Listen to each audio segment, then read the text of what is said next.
Pete, just 2 goals in those final 3 games. Why was it so difficult to create offense in this series? Well, you have to give them credit. I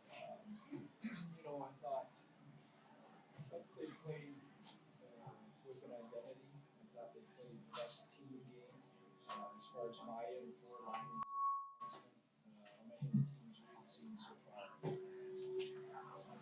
tried.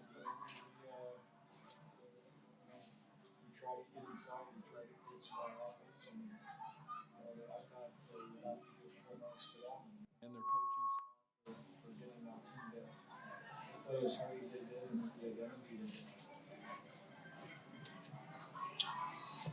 Second row, Shang.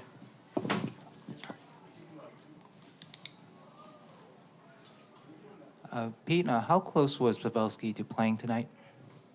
Not close. Front row.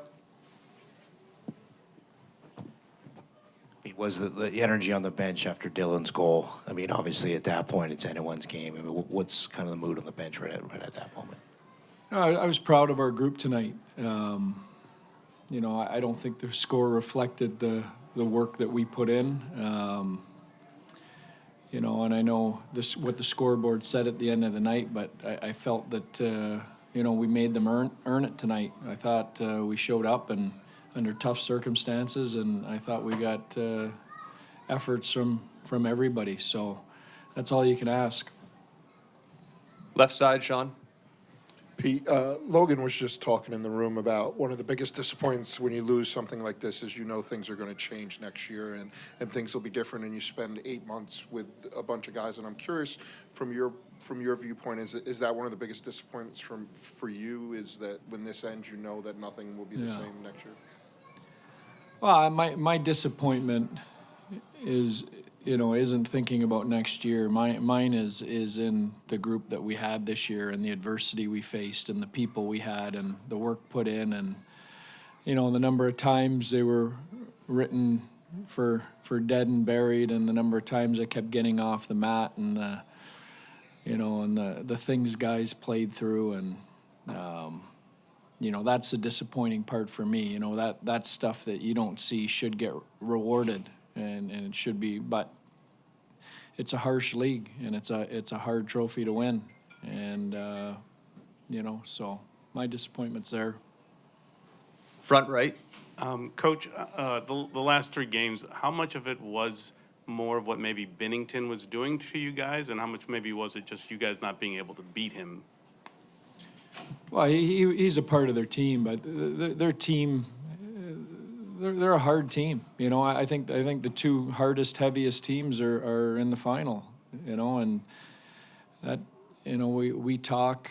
Everybody talks about skill and speed, and there's room for all these small players. And then there is room for that, but I don't think it's an accident. These guys, there's no space. They're heavy, they're hard, they're organized. There wasn't any room out there. So, and when there was, Binnington made some saves. That's why they're the Western Conference champion. A couple more up front, Kevin. Pete, obviously we saw Erik Carlsson when he was at the top of his game from mid-November to when he first got hurt. How disappointing is it that you didn't have him 100% in the playoffs? And are you willing to say what he was dealing with here, injury-wise? Well, sure, disappointing, absolutely. I mean, maybe the best defensemen in the world are in that conversation. So, but really, we had him healthy for probably 6 weeks and dialed in. I mean, the first 2 months of the season, he was getting used to us, 2.5. I thought he got dialed in January, February, and I thought, we were maybe the best team in the league through that stretch, and then, he wasn't healthy again. Last question, front right.